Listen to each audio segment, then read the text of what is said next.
Meus pais nos levaram a residir em Niterói em 1974, abril, e, como evangélicos, fomos para a IBF.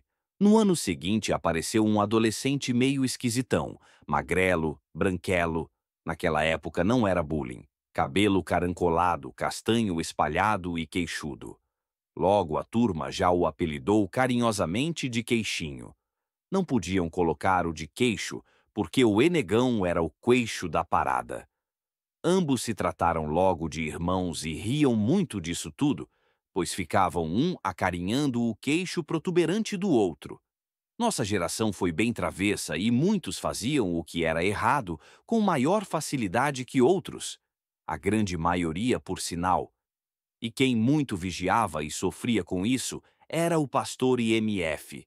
Um senhor já com seus 60 e poucos anos, 1,50 m, mas muito enérgico e de uma palavra sempre apropriadamente certeira. Uma verdadeira bênção para nós. Crescemos num ambiente de igreja muito saudável e tivemos professores de vida diferentes. Muito diferentes. Enquanto ele vivia no meio da molecada travessa demais, eu já me sentia melhor com o grupo de jovens, com um pouco mais de 5 anos de diferença, isso desde os meus 13 anos. O que me dava certa vantagem era o tamanho, pois já estava com mais de 1,76 m neste tempo. Tenho que falar de mim para se entender o encontro e a amizade lá na frente, já com nossos 23 anos de idade. E assim fomos conhecendo a todos, nos aproximando de uns e nos afastando de outros, como é natural em qualquer sociedade. A aproximação era sempre maior. Ressalta-se. Mas em 1981, o que me faz lembrar com maior destaque, foi a tentativas da comissão de retiro daquele ano em não convidar e tratar o maior segredo da história da IBF, que era o de esconder do nosso queixinho que haveria retiro em Cachoeiras de Macacu, já que no anterior não houve retiro, justamente pelas encrencas causadas por tantas travessuras e desobediências. E o pastor, já idoso, tendo que lidar com mais aquele problema, principalmente pelo número de pessoas que sempre era superior a 200, num dos colégios municipais da cidade e justamente próximo ao centro. Mas temos que voltar ao ano de 1978, meu primeiro retiro, num colégio próximo à fábrica antiga de doces e mariolas, na descida ao lado do Fórum Antigo da cidade.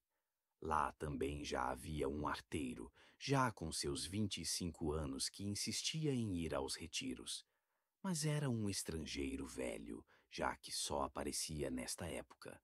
Por isso ficavam logo na maior vigilância. Na primeira noite, no segundo quarto, sala de aula, à direita, às 0000 horas, coberto por um lençol branco, levanta Moisés, um negro de olhos verdes, e começa a cantar a célebre música do CAC. Eu voltei! Voltei para ficar, porque Caqui é o meu lugar. A gargalhada não ecoou por apenas um quarto, sala de aula. Foram 4 salas com 20 pessoas em cada uma. E aí veio o estopim com o pastor indo direto ao quarto em que se encontrava o alvo e bem alto exclamou de pronto, mesmo Moisés coberto pelo lençol branco, e disse: Moisés, você está expulso do retiro. Arrume suas coisas e desça. Você vai dormir no mesmo quarto e o meu.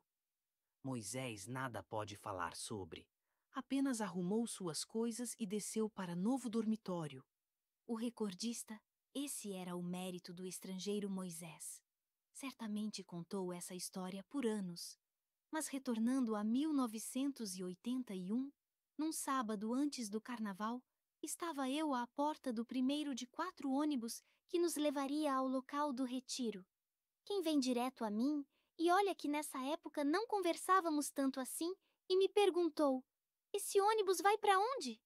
Como se ele não soubesse. Eu ri e já tinha notado que estava com a tradicional mochila de acampamento. Ao que falei: Ué, você não vai ao retiro? Ele riu e perguntou, e fomos dialogando. Vocês vão pro retiro? Que retiro? Perguntou o Queixinho. Vamos pro lugar que falaram para você não saber. Respondi. E aí, veio logo a comissão querendo saber o que ele estava fazendo ali, e ele alegou querer uma carona para Cachoeiras de Macacu, pois passaria seu retiro por lá, em outro lugar incerto e não sabido. Deram carona pro irmão, é claro, mas a turma gostava muito de uma música e pediram a ele um autodidata para tocar algumas músicas. Ao que ele disse não poder fazer de pé. Logo arrumaram um lugar para ele e lá vai ele, feliz, sentado, tocando e rindo. Ao chegarmos ao local, lá vai ele, primeiro a descer do ônibus, partiu para as salas reservada, masculinos, e já armou o seu ponto e desceu para tomar o café. E assim, ficou tranquilão, como se tivesse inscrito e gozando de todos os direitos de quem pagou. Na primeira noite, já armou confusão com ele depois de uma briga de sapatos. Voavam como baratas em festas. E lá foi ele a armar, como sempre. Saiu e logo depois retornou. Foi direto para ele e disse: Agora entendi por que você está noivo de Ellie. E ele, o noivo, gritou já meio zangado: Por quê?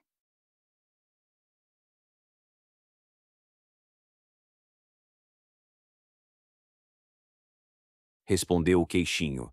Rapá, fui lá no outro andar e vi Ellie de Baby, Lel.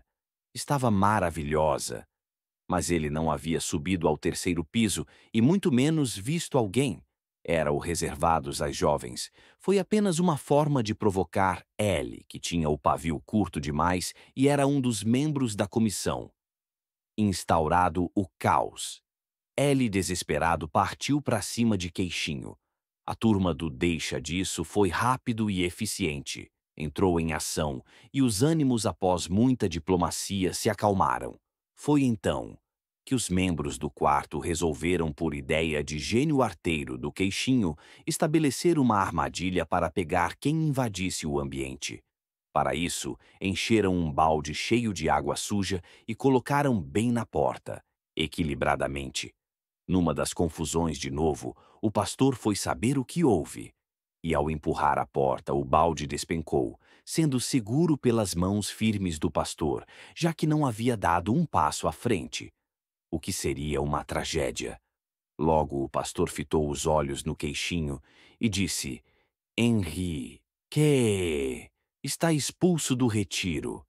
E não eram nem 23 horas ainda, batendo assim o recorde de Moisés, que ensaiou isso por mais de 5 anos. Queixinho teve que levar seus pertences para a Kombi, onde dormiu junto ao pastor.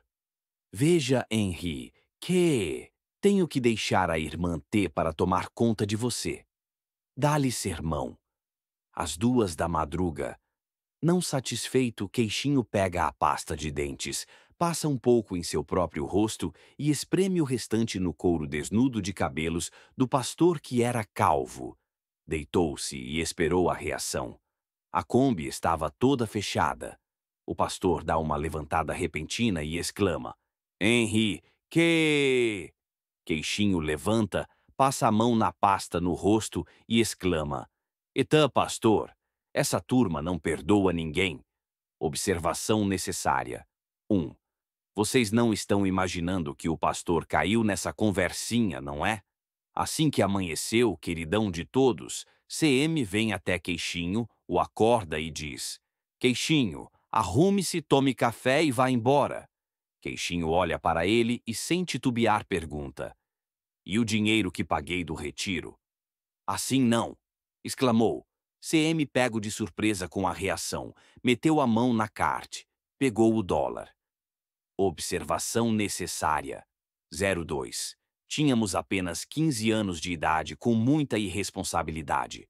Não nos condene, porque ele, em seus dias de jovem adulto, tirava até a roupa do corpo para ajudar alguém, compensando suas travessuras. Minha impressão pessoal. Observação necessária. 3. Toda história contada várias vezes pode conter um pouco mais de pimenta, mesmo que não tenha existido a tal pimenta. É como a licença poética. Queixinho todo feliz. Sai do local de retiro e vai para a casa do caseiro, da Igreja Batista de Cachoeiras, a PIB e não a Central. Chegando lá, conversou com ele e sua esposa, contando suas estrepolias, e sendo amado pelos dois desde outros retiros, ficou com a chave da sala de jovens, onde colocou o colchonete e sua velha mochila. De quebra ainda ganhou café da manhã, almoço, café da tarde e janta. Pessoas maravilhosas, diga-se de passagem. Então, estávamos no Rio Valério nos banhando e lá vem Queixinho e mergulha, e logo vai se enturmando de novo. Ha, ha, ha, ha, ha. E a comissão tenta de tudo quanto é jeito aconselhar os adolescentes e jovens a ignorar a presença dele. Mas a turma era muito unida. E assim, à noite, lá vem Queixinho com a Bíblia debaixo do braço para assistir ao culto. Comissão reclama, pastor olha e nada diz. Afinal, como negar a alguém que ouça a palavra? Lá vai Queixinho de novo. Que- E após o culto, conversas, bate-papos de grupos e futebol ou vôlei. E lá vai ele jogar bola. Bem, 23 horas chegou e agora era o inevitável. Expulso. Dia seguinte, lá vem Queixinho de novo. Que? Culto da manhã, ele junto. Banho no rio e ele junto. Culto da noite e ele junto. Futebol ou vôlei e ele junto. Até o horário da nova expulsão. Mas num desses dias, o travesso entra na gaiatice máxima e lá vem ele, no meio de um grupo de festejo carnavalesco, bloco das piranhas. E ele do outro lado da rua, percebendo que as meninas jovens estavam lá no terceiro andar assistindo, resolveu adentrar no meio do bloco na maior cara de pau e ficar de frente para ela e olhando para cima com os dedos indicadores assinalando que estava marchando com o grupo. Logo, a revolta se fez e foram chamar o pastor. O pastor, de baixa estatura, ficou-nas olhando pelas grades vazadas que cercavam o colégio e tentando localizar o alvo, e as meninas apontando, e ele nada de ver. E lá no meio, o sambeiro. Então ele se esquivou, saiu pelo outro lado e foi em direção ao centro da cidade. E como só elas viram, e o pastor não, esqueceram de estabelecer uma comissão de disciplina. Mas anoiteceu. E lá estava o sambeiro tipo gringo, quer dizer, o Queixinho. Bem, terminou o retiro sem incidentes. Quem estava na fila do ônibus para retornar? Ele! De grátis novamente! É ou não é uma figura recordista?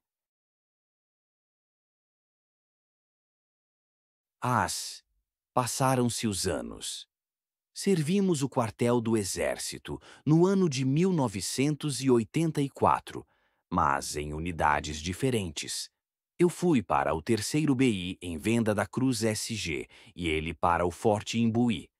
Lá ele pode exercitar tudo que aprendera fora pela vida na Teixeira de Freitas, no Colégio Hilário Franco ou Henrique Lage mais tarde, mas principalmente na PIB Fonseca. Tirando os tiros que deu no iate de Roberto Carlos, por invadir área militar, ou por fugir dos serviços diários, ou armar para não tirar serviços de fins de semana, até fugir do Hospital Central do Exército para uma cirurgia arriscada para a sua protuberante mandíbula.